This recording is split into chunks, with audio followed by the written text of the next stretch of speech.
नमस्कार, स्वागत है आप सबका आज के इस स्पेशल प्रोग्राम में जो रंगा हुआ है चुनावों के रंग में।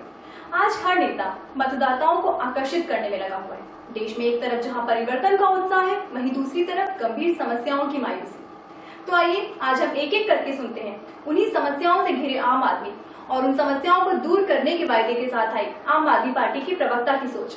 तो सबसे पहले मैं स्वागत करना चाहूंगी आम आदमी पार्टी का और उनको बधाई देना चाहूंगी जिनकी पार्टी पहली बार लोकसभा चुनाव लड़ रही है। शुक्रिया। और साथ ही मैं स्वागत करना चाहूंगी हमारे इस प्रोग्राम में आए हमारे देश के हर वर्ग के प्रतिनिधि का। तो चलिए शुरुआत करते हैं हमारे देश के युवा वर्ग से। मेरा क्वेश्चन आम आदमी पार्टी से ये है कि आज देश भर में महिलाएं असुरक्षित महसूस करती हैं। हमें एक ऐसा नेता चाहिए जो हमारी रक्षा कर सके। क्या हमारी रक्षा करने के लिए आम आदमी पार्टी धरना पर बैठेगी? ये तो बहुत ही एम्बैरेसिंग सिचुएशन होगी कि अगर कोई दुर्घटना होती है और हमारे देश के सीएम या पीएम धरना पर बैठ जाते हैं। मुझे लगता है कि धरने पर बैठने की बजाय उन्हें अपराधियों के खिलाफ सख्त कदम उठाने चाहिए। पर सख्त कदम उठाने के लिए 56 इंचेस का सीना तो होना चाहिए ना। सबसे पहले तो आपको इस गलतफहमी से बाहर आना होगा कि आपकी सुरक्षा के लिए कोई भी मुख्यमंत्री या प्रधानमंत्री खुद आएगा। हमारी सुरक्षा की जिम्मेदारी पुलिस की है, पर अफसोस यही है कि पुलिस के ज्यादातर लोग भ्रष्ट और संवेदनहीन हैं। आप मुझे ये बताइए कि आप अपनी छोटी सी परेशानी के लिए भी पुलिस स्टेशन जाना चाहेंगी? मुझे यकीन है आप भी यही मानती हैं कि पुलिस वालों से दूरी बनाए रखना ही बेहतर है। आपकी ये धारणा इसीलिए बनी है क्योंकि आज तक कभी भी किसी नेता ने पुलिस और आम जनता के बीच की दूरी को कम करने की कोशिश ही नहीं की। दिल्ली एक संपूर्ण राज्य होते हुए भी यूनियन टेरिटरी है। यहाँ के ज्यादातर कानून के अधिकार केंद्र के अधीन है। पुलिस व्यवस्था भी उसमें से एक। हमारे नेता आपको व्यवस्था में परिवर्तन लाकर न्याय दिलाने में विश्वास रखते हैं। और रही बात धरने की, ठंड की रात में उनका सड़क पर सोना उतना ही स्पष्ट और पवित्र है जितना कि महात्मा गांधी के चलाए गए कई आंदोलन थे। आप देश के युवा वर्ग से हैं। शायद 2-3 साल में पढ़ाई पूरी करके आप एक नौकरी करेंगे और फिर सिस्टम का एक महत्वपूर्ण हिस्सा बनेंगे। आज लिया गया आपका एक छोटा सा गलत फैसला 3 साल के अंदर ही आपको नुकसान पहुंचाएगा। इसका अनुमान आपको तब लगेगा जब आप अपनी सैलरी का एक बड़ा हिस्सा जीवन की मूलभूत आवश्यकताओं को पूरा करने के लिए खर्च करेंगे, जिसकी जिम्मेदारी प्रत्यक्ष या अप्रत्यक्ष रूप से सरकार की बनती है।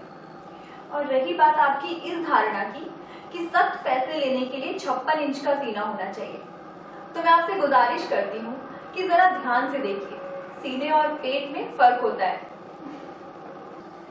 पर जो देश में इतनी महंगाई बढ़ रही है उसका क्या? दिल्ली में हमने सोचा था कि बिजली पानी के दाम कम हो गए, पर सरकार के जाते ही दाम फिर से बढ़ गए। भ्रष्ट कर्मचारी फिर से अपनी मनमानी करने लगे। क्या महज 1 महीने की राहत थी? जब हमने अपना वोट देकर आम आदमी पार्टी को जिताया तो आपने महज 50 दिनों में सरकार चलाकर हाथ क्यों खड़े कर दिए? आपने अपने सवाल में खुद ही जवाब दे दिया। आपने कहा कि भ्रष्ट कर्मचारी फिर से भ्रष्टाचार करने लगे हैं, फिर से मनमानी करने लगे हैं। इसका मतलब तो यही हुआ ना कि जब आम आदमी पार्टी की सरकार थी तो भ्रष्टाचार कम हुआ था। आम आदमी पार्टी सस्ते बिजली, पानी और राशन के वायदे पर आज भी कायम है और हमेशा रहेगी, क्योंकि देश के आम नागरिक को सहूलियत की जिंदगी देना एक सरकार की जिम्मेदारी है। कई लोग ये कह रहे हैं कि बिजली और पानी का दाम कम होने से सरकार को सालाना हजारों करोड़ का नुकसान होगा, पर अगर देश को नुकसान होगा तो कहीं ना कहीं किसी न किसी रूप में हमसे ही तो वसूला जाएगा ना। ये नुकसान और मुनाफे की बात कहाँ से आती है? हम लोकतंत्र हैं। ये राजाशाही नहीं चल रही है जहाँ पे खजाना भरता रहे और जनता बोझ में दबी रहे। जनता का पैसा किसी न किसी रूप में जनता को वापस मिलना ही चाहिए। ये बात सिर्फ पैसों के मैनेजमेंट की है। जिन विभागों में ज्यादा पैसा है वहां से लेकर जनता की मूल सुविधाओं में खर्च करना है। अच्छा आप ये बताइए, आप घर चलाती हैं, मान लीजिए कि किसी महीने आपके बच्चे की फीस ज्यादा भरनी है, तो आप क्या करेंगे? किसी और मद से या अपने बचत के पैसे निकाल कर अपने बच्चे की फीस भरेंगी? ये बात बिल्कुल छोटी सी पर समझने की है। हमारी जमात के मतदाताओं ने आपको वोट दिया, फिर भी आपने हमारे लिए कुछ भी खास नहीं किया। हम बस आपसे ये जानना चाहते हैं कि अगर इस बार फिर से आपकी सरकार आती है तो आप हमारे लिए क्या खास करने वाले हैं? सबसे पहले आपको मन से ये भाव हटाना पड़ेगा कि आप अलग हैं और सरकार को आपके लिए कुछ खास करने की जरूरत है। ये एक जनतंत्र है आपके और प्रधानमंत्री के अधिकारों में कुछ खास अंतर नहीं है। हमारा संविधान सबको आगे बढ़ने का अवसर देता है, पर पिछली सरकार ने खुद को सर्वोपरि मानकर जनता को नजरअंदाज किया है। हर आम आदमी की जरूरतें बिल्कुल एक जैसी हैं, चाहे वो किसी भी धर्म का क्यों न हो। और एक अच्छी सरकार वही होती है जो पिता की तरह अपने बच्चों को समान रूप से देखे और सबको समान अवसर दे। आम आदमी पार्टी एक ऐसी व्यवस्था लाना चाहती है जिसमें बिजली, पानी, ईंधन, परिवहन, शिक्षा, रोजगार, सुरक्षा, इन जैसी मूलभूत आवश्यकताओं को पूरा करने में आम आदमी को कोई परेशानी ना हो। अगर आपकी ये सभी जरूरतें पूरी हो जाती हैं, तो आपका ध्यान आपकी अपनी तरक्की पर जाएगा। हम में से ज्यादातर लोग इन समस्याओं में इतना उलझ जाते हैं कि हमारी तरक्की हो ही नहीं पाती। आप हमें यकीन के साथ बोलते हैं, हमारी सरकार आपको ये सभी सुविधाएं देगी, क्योंकि हम किसी मुनाफे के लिए सरकार नहीं चाहते। मैं अमेरिका में रहती हूँ और यहाँ हिंदुस्तान के एक बहुत बड़े बिजनेस ग्रुप में नौकरी करती हूँ। मैं इस देश का वो हिस्सा हूँ जिसके योगदान से इंडिया आगे बढ़ रहा है, यानी टैक्स पे करने वालों में हमारा हिस्सा सबसे ज्यादा है, तो जाहिर है कि सरकार से उम्मीदें भी सबसे ज्यादा हैं। पर आम आदमी पार्टी की नीतियों के अनुसार ऐसा लगता है कि जैसे बिजनेस करना ही एक गुनाह है। आपके नेता अक्सर व्यापारियों के खिलाफ अनाप शनाप बातें करते रहते हैं। क्या आम आदमी पार्टी नहीं चाहती कि इंडिया का बिजनेस सेक्टर ग्रो करे? नहीं, ये धारणा गलत है कि हम व्यापारियों के खिलाफ है। हम व्यापारियों के नेताओं के साथ मिलकर बनाई गई उन भ्रष्ट नीतियों के खिलाफ है जिनसे आम आदमी को फायदा कम और नुकसान ज्यादा होता है। और ये तो वो नीतियां हैं जिनसे गिने चुने कुछ ही उद्योगपतियों को फायदा पहुंचता है। जहां तक मैं देख पा रही हूँ कि आप एक पढ़ी लिखी और योग्य महिला हैं, पर आप सिर्फ एक अच्छी नौकरी करके ही खुश हैं, क्योंकि अनुकूल व्यवस्था ना होने की वजह से आप अपनी क्षमताओं को देख ही नहीं पा रही हैं। हिंदुस्तान में आपका भी एक बिजनेस हाउस हो सकता है जिसका टर्नओवर करोड़ों में हो सकता है, लेकिन उसके लिए बहुत जरूरी है कि सरकार लघु और मध्यम वर्ग के उद्योगों पर भी ध्यान देना शुरू करे। सरकार को अपनी नीतियां आपको ध्यान में रखकर बनानी होंगी, तभी देश में खुशहाली आएगी। अब आप खुद को देखिए, आपको इंडिया छोड़कर अमेरिका जाना पड़ा, और आप ही नहीं, आपके जैसे और कितने ही पढ़े लिखे और सक्षम लोग हैं जो अपने देश को छोड़कर बाहर चले जाते हैं, क्योंकि हमारे देश की सरकार के पास सरल नीतियां है ही नहीं। आप ये सोचिए कि अगर आपके पास एक ऐसी सरकार हो जो आपको ध्यान में रखकर आपके अनुसार व्यापार की नीतियां बनाए, आप अपने देश में ही रहकर देश की तरक्की में भागीदार बन सकती हैं। Look, what I say is that Aam Aadmi Party does not have any experience of running a government. I don't think that they are going to win, and even if they win, they will quit the governance again, like they did in Delhi. So I think that I should not waste my vote for the party who is not going to perform. I simply call it a भगोड़ा सरकार. That's it. सबसे पहले तो मुझे ये बात समझ में नहीं आती कि किसी का वोट वेस्ट कैसे हो सकता है। अगर आप किसी को वोट देते हैं और वो पार्टी हार जाती है, तो क्या आपका वोट वेस्ट हो गया? वोट कोई खरीद फरोख्त की चीज नहीं है जिससे आपको कोई नुकसान हो जाएगा। और अगर आप ऐसा सोचते हैं तो ये देश की बदकिस्मती है। अगर आप फिर भी यही सोच रही हैं, तो मैं आपको देश के एक दुर्भाग्य के रूप में देखूंगी, जो हमेशा सिर्फ अपना स्वार्थ साधने के लिए विजयी पक्ष में रहना चाहते हैं। शायद आप भी उन लोगों में से हैं कि जिधर की हवा बह चली उधर ही होली है। अगर आप मुझे स्वार्थी कह रही हैं, तो क्या आम आदमी पार्टी स्वार्थी नहीं है, जिसके लीडर ने अपने बच्चों की कसम झुठला कर सिर्फ अपनी सरकार बनाने के लिए कांग्रेस का सपोर्ट ले लिया?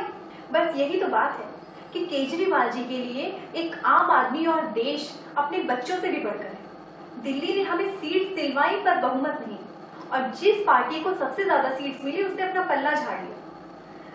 लेकिन आम आदमी पार्टी ने अपने वादों को नहीं भूली। ये तो हमें शुरू से पता था कि हम सत्ता में ज्यादा दिन तक नहीं रह पाएंगे, और हमने सरकार बनाई ताकि हम 2 कदम तो अपने वादे को पूरा करने की तरफ बढ़ पाए और आम आदमी को कुछ तो राहत मिले।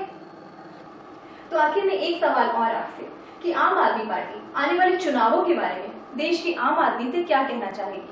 बस यही कि आम आदमी पार्टी एक सिद्धांतों पर बनी हुई पार्टी है, किसी व्यक्तिगत फायदे के लिए नहीं।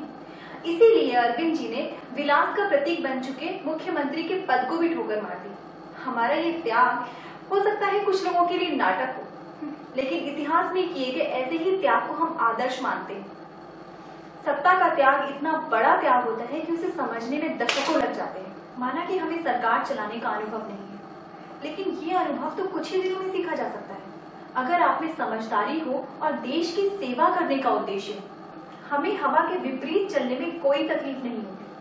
हमारे देश प्रेम की कोई खरीद फरोख्त हो ही नहीं सकती। हवा का रुख बदलने की ताकत है हमें। अब आप खुद फैसला कीजिए कि आप एक कम अनुभवी लेकिन ईमानदार नेता को पसंद करेंगे या आम आदमी के प्रति उदासीन नेता को जिसका अनुभव बेईमानी में ज्यादा हो। जय हिंद। आप सबका बहुत बहुत शुक्रिया हमारे साथ इस कार्यक्रम में जुड़ने के लिए। तो आपने इन सबकी राय तो सुन ही ली, लेकिन हमारे एक और गेस्ट हैं जो ऑस्ट्रेलिया में हैं, मिस्टर अमित सिंगला, लेकिन वो आज हमारे साथ जुड़ नहीं पाए। उन्होंने अपनी भावनाएं व्यक्त की हैं एक गाने के माध्यम से। तो आइए सुनते हैं वो गाना। ये गाना डेडिकेटेड है आम आदमी पार्टी और इस देश के लिए।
शक्ति मुझको दे दो माँ, भारत रतन था ये क्या बना।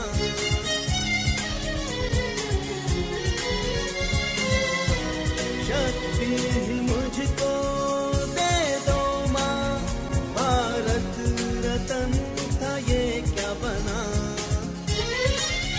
चंगुल से हमें बचा लो तुम, इस देश को संभालो माँ, मुझे संभालो। मैं हूँ तेरा आम आदमी।